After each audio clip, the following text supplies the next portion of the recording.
Good afternoon. Such a bad, no response.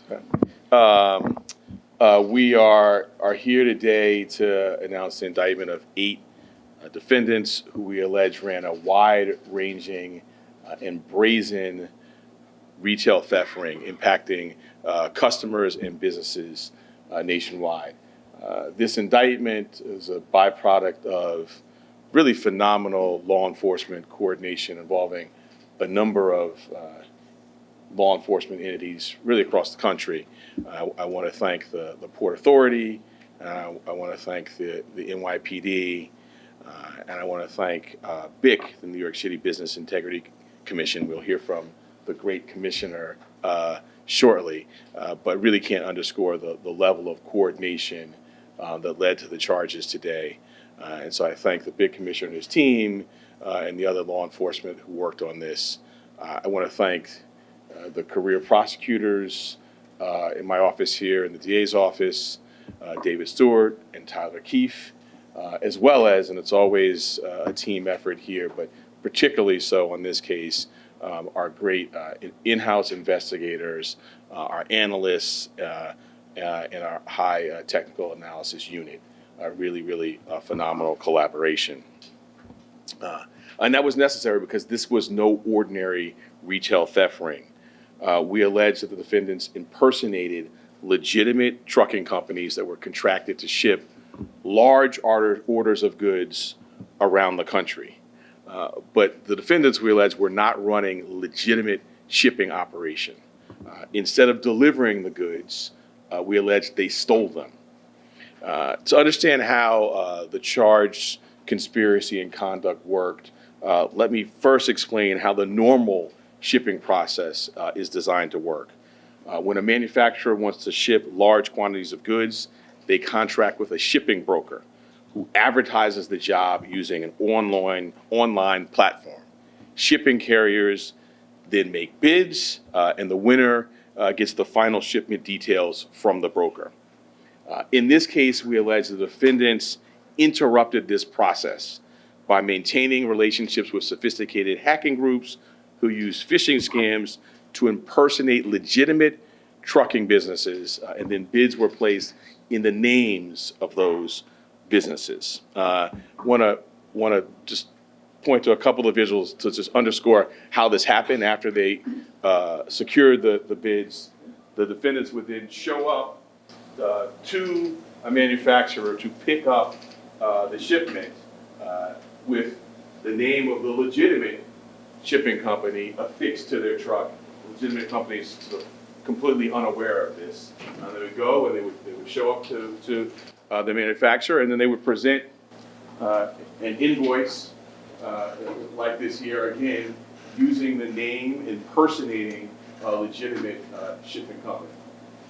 Once they did that, and we're looking at this map here, starting from pickups from a manufacturer, then they did sort of fan out, and this is just this illustrative fan out and coming through New York City, you see, and then instead of the goods going to their intended destination, a store, for example, they were fenced. They were stolen and then fenced and sold on the black market. So that is how this scheme we alleged worked.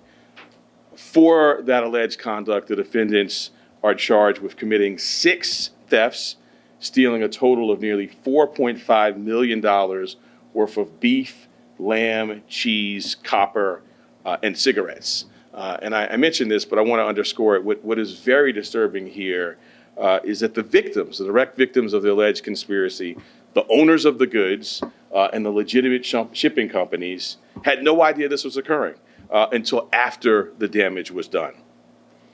These crime networks are widespread. There is reason to believe there are other crews operating in the same fashion throughout the Northeast. Our investigation into this particular matter is continuing, and more broadly into other possible crews. In addition to sort of just, I mentioned that there's sort of direct victims, I want to talk about sort of the ripple effects, the impacts here, because this affects New Yorkers and the public in several ways. First, stolen goods means higher prices. We believe that at least some of the food was meant for grocery stores, like a Costco, for example. And when food orders go missing and shelves are empty, prices go up. Second, many of the suppliers and trucking companies are small businesses with employees ranging from one employee to about 20. We're not talking here about multinational conglomerates. It can be hard to sustain these types of losses. Insurance may cover some, it may not. And that means that some of these businesses may not recover financially.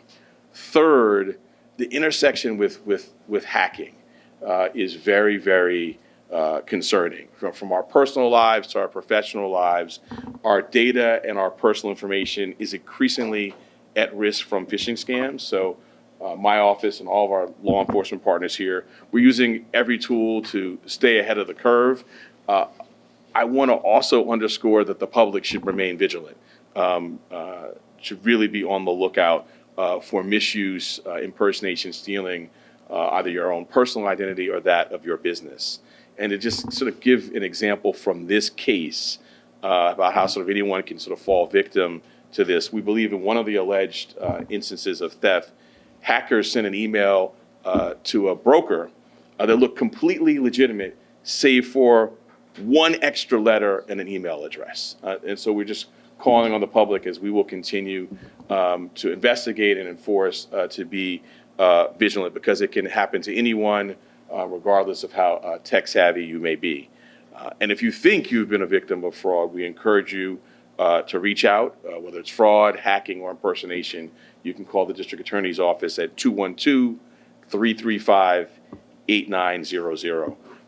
I started by saying just what, and I've been in law enforcement. I started sort of in 2003 when I first became a prosecutor, and this has been one of the best collaborative efforts among a number of law enforcement organizations. And so it is really a great pleasure to welcome the BIC Commissioner, Asim Rehman, a dear friend whose agency was a great partner in this, to talk about the great work that BIC did here. Okay. Thank you, DA Bragg. I appreciate it. My name is Asim Rehman, and I'm the Commissioner and Chair of the New York City Business Integrity Commission. 60% of the produce and 35% of the meat that makes its way to restaurants and stores and your dinner tables across the city come from New York City's wholesale markets. This includes the Hunts Point market and surrounding areas in the Bronx.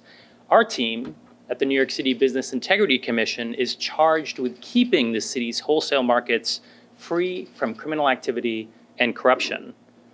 Law enforcement operations like the one announced today are essential to maintaining markets that are fair, safe, and free from crime. This type of cargo theft is not only illegal, but it directly threatens our city, compromises public safety, and drives up the cost of goods for everyone.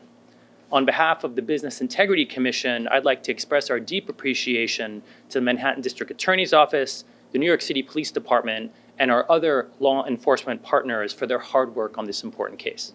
Thank you. I'm gonna channel my inner coach and say, we can't look back past the game tonight. We gotta focus on the game tonight, one game at a time, but we're gonna win tonight. You can print that. Thanks, y'all.